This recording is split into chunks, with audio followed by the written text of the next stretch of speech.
Hey guys, what's up? It's Carrie. Today, I'm talking all about Instant Pot freezer meals. I'm gonna give you my best tips, strategies, and tricks.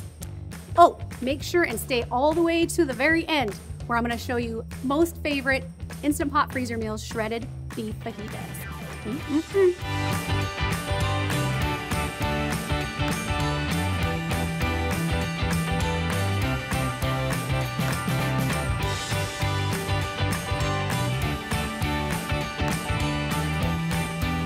Like most of you guys out there, I've been using a slow cooker for the majority of my life, but recently I've purchased the Instant Pot, which is basically an electric pressure cooker. It cooks food in half the time. Let's get started with my 3 freezer facts. Number 1, what kind of container should I use for my Instant Pot freezer meals?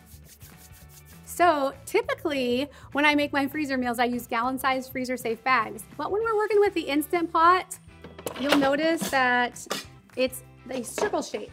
It's better if you want to actually go from frozen right into your Instant Pot to use a round container.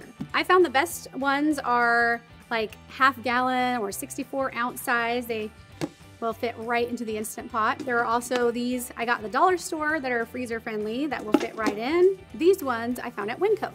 If you do use these containers, note that it will take up a little bit more space in your freezer, and you will want to get these wax pencils to label the tops of your containers with. Another thing that I have found to be really helpful is to use quart-size bags if you don't want to get containers. You can use 2 quart-size bags and freeze them. 2 frozen quart-size bags right here with freezer meals in them, and you can see that they will fit inside.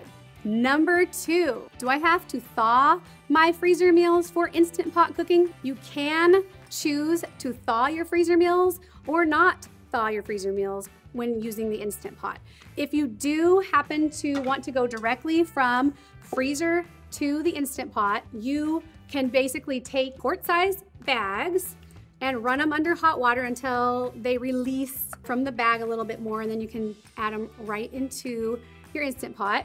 If you are using one of the buckets, this is one of my freezer meals, by the way. Yep, same thing. You can just run it under warm water till it releases and then pop it directly into your Instant Pot. However, if you are going directly from freezer to Instant Pot, one thing you need to know is that you need some liquid. Instant Pots work best with a little bit of liquid first. Either you can turn on your saute feature and let it cook for a few minutes until you have some liquid in there, or you can add half a cup of liquid or water or broth or something like that to your Instant Pot and then go ahead and start it. If you choose to thaw, then you just thaw your freezer meal overnight and add it to your Instant Pot as usual. Either way, it's great. And number 3, what foods work best in an Instant Pot? Now, I haven't been using my Instant Pot for too long, so I haven't tried everything in it, but the things I have tried and had successes with include things like meats, vegetables, potatoes, like doing baked potatoes, hard-boiled eggs, and basically anything that does well in a slow cooker usually will do well in the Instant Pot. But some of the things I've had bad luck with are like dairy. If I have any dairy in it, not so great. It gets all like curdly and weird. I've tried to make rice a few times. That has never worked out. Anything with flour in it usually doesn't work so well for me either. I would love to know if you guys have had any big fails on the Instant Pot too. Leave a comment below and let me know what hasn't worked for you, because I'm curious. So on to the recipe. I have made in advance my Instant Pot shredded beef fajitas freezer meal.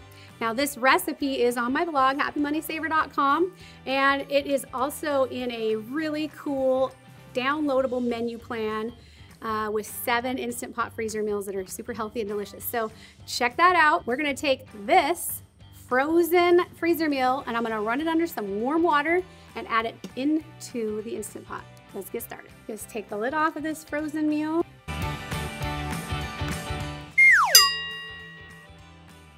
So what we're trying to do is just get some liquid in this Instant Pot before we put the lid on and let it start cooking. Well, we have enough liquid in here now, so we can add the lid and get it cooking. Make sure that the lid is sealed and you have the vent to the sealing position and not to the venting positions.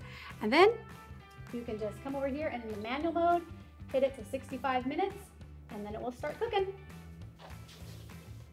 Hey guys, that's it for today's video. I hope you enjoyed these Instant Pot freezer meal tips and tricks. And if you are looking for today's recipe, just go to my website, HappyMoneySaver.com, where you'll find 7 healthy Instant Pot freezer meal menu plan, and you are gonna love it. If you like this video, make sure and give it a thumbs up and subscribe. I am so glad that you've joined me today, and have a happy day.